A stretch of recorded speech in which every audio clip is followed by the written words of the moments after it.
A parábola dos trabalhadores na vinha. Porque o reino dos céus é semelhante a um dono de casa que saiu de madrugada para assalariar trabalhadores para a sua vinha. E tendo ajustado com os trabalhadores a 1 denário por dia, mandou-os para a vinha. Saindo pela 3ª hora, viu, na praça, outros que estavam desocupados, e disse-lhes: Ide, vós também para a vinha, e vos darei o que for justo. Eles foram. Tendo saído outra vez, perto da hora 6ª e da 9ª, procedeu da mesma forma.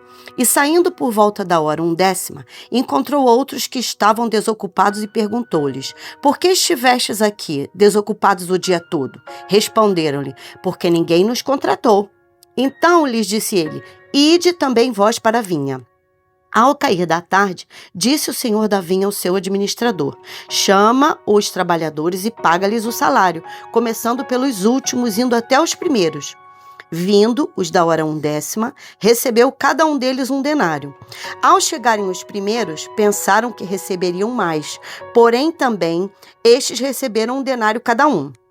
Mas, tendo recebido, murmuravam contra o dono da casa, dizendo: Estes últimos trabalharam apenas 1 hora, contudo os igualaste a nós, que suportamos a fadiga e o calor do dia.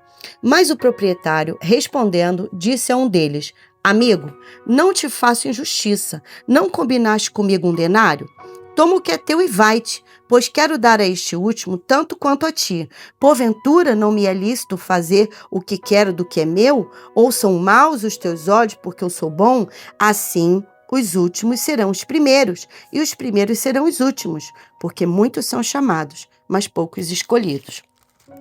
Amigos, nós estamos aqui diante dessa parábola dos trabalhadores na vinha.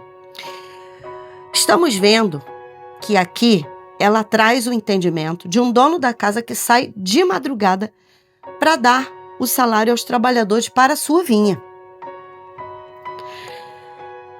Num dado momento, ele se depara com alguns trabalhadores que estão desocupados. Neste tempo, nesta estação, estamos entendendo que todos são importantes. Somos os ministros do Senhor, os santos de Deus, e somos trabalhadores dessa vinha. O Senhor tem nos chamado para trabalhos cada vez maiores, com compromisso cada vez maior com Ele, e entendendo que não podemos ser encontrados no lugar de estarmos desocupados. Podemos, nessa mesma geração, fazer um monte de coisas boas, contudo, ainda não estarmos fazendo aquilo que o Senhor nos chama para fazer. Essa parábola fala de que há um pagamento em salário para esses trabalhadores. E nós entendemos. É o galardão. E ele começa dos últimos, depois ele vai para os primeiros. Isso aponta para a generosidade do dono da casa. Ele faz como ele quer, da maneira que ele quer.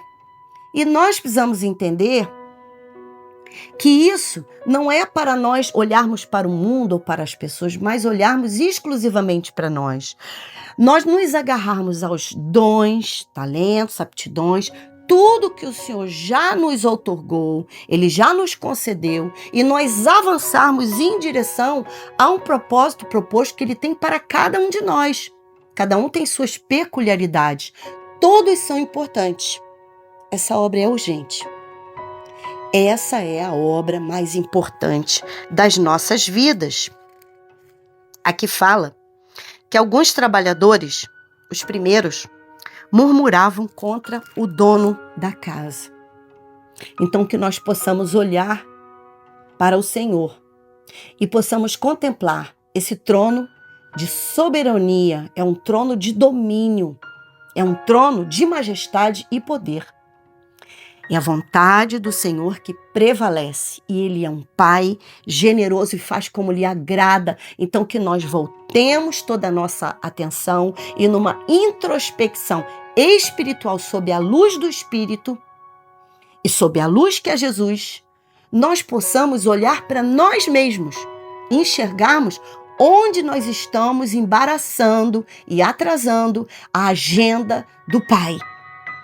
Hoje ele tem uma vontade que vai se estabelecer, queiramos ou não. Então, que nós nos lancemos nele em cooperação com seus desígnios e com tudo aquilo que ele deseja fazer e como ele deseja fazer. A Bíblia fala, nessa parábola, que no versículo 16, assim, os últimos serão os primeiros. E os primeiros serão últimos, porque muitos são chamados, mas poucos escolhidos. Nós estamos sendo chamados hoje. Que nós sejamos encontrados nessa posição de também sermos escolhidos. Porque há uma prestação de conta para os que ficarem do lado de fora. Isso também é uma opção, isso também é uma escolha. Mas hoje, eu oro para que o Senhor nos desperte do sono. E muitas vezes já estamos operantes e ativos e produzindo, mas não exatamente o que o Senhor nos chama para fazer hoje. Que estejamos entre todos que estão sendo chamados e também sobre os poucos escolhidos. Para a glória do Pai na terra, é tudo sobre quem Ele é tudo sobre o que Ele faz. E que não sobre mais nada para mais ninguém. Em nome de Jesus. Amém. 1 Tessalonicenses 5, versículos 4 a 6. Mas vós, irmãos, não estáis em trevas, para que esse dia como ladrão vos apanhe de surpresa. Porquanto vós todos sois filhos da luz e filhos do dia. Nós não somos da noite, nem das trevas. Assim, pois, não durmamos como os demais. Pelo contrário, vigiemos e sejamos sóbrios. Essa passagem exorta os cristãos a perceberem, discernirem, reconhecerem a sua identidade. Nós somos filhos da luz, somos filhos do reino, pertencemos ao dia e à salvação de Cristo, em contraste com este mundo que é trevoso, que habita no caos e que vive na noite. Esse mundo representa o pecado e a condenação. Efésios 5, versículos 14 a 17. Pelo que diz, desperta, ó tu que dormes, levanta de entre os mortos, e Cristo te iluminará. Portanto, vede prudentemente como andais, não como necios, sim como sábios, remindo o tempo, porque os dias são maus. Por esta razão, não vos torneis insensatos, mas procurai compreender qual a vontade do Senhor.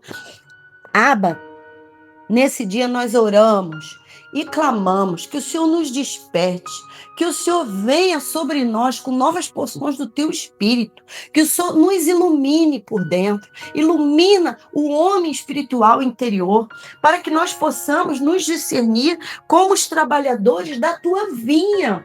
Tu és o dono da casa, aquele que aguarda para nos recompensar. Há um galardão nos aguardando. É hoje, é agora. Senhor, nos perdoa por todo o tempo perdido, nos perdoa por todo o sono e nos desperta, porque essa geração tem nos assediado.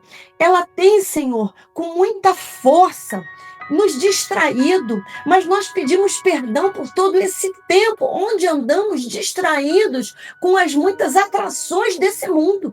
E nós declaramos que nós avançamos agora em direção à luz que é Jesus. Venha, Pai, com a tua clareza sobre nós, amplia o nosso entendimento, nos traz de volta o vigor espiritual, nos traz de volta, Senhor, o entendimento de quem nós somos, nos leva de volta, Senhor, aos teus átrios, onde nós temos a contemplação de quem tu és, e aí nós crescemos em temor, nós crescemos em reverência, nós crescemos em obras, Senhor, em nome de Jesus. Vem com o fogo da tua presença sobre nós, vem com a tua palavra e nos lava de todo engano, de toda acomodação, de pensamentos que a nossa vida está boa como está. Nós podemos mais, o Senhor deseja nos conduzir conduzir a porções ainda maiores do teu Espírito, para que nós possamos também crescer em poder, em autoridade. O Senhor deseja nos conduzir a novas jurisdições. Nós somos a tua igreja na terra. Nós operamos em poder e nós avançamos crescendo em obras, glorificando o teu nome, vivendo uma vida de reverência, uma vida que te magnifica. Ó, santo é o teu nome, Deus. Santo é o teu nome, juiz de toda a terra, Deus forte e poderoso, cujo trono é um trono de juízo e de justiça, de juízo e de justiça, um trono de majestade, um trono de poder. Nós nos rendemos a Ti nesse dia e declaramos que nós somos Teus, viveremos para a Tua glória. Em nome de Jesus, amém.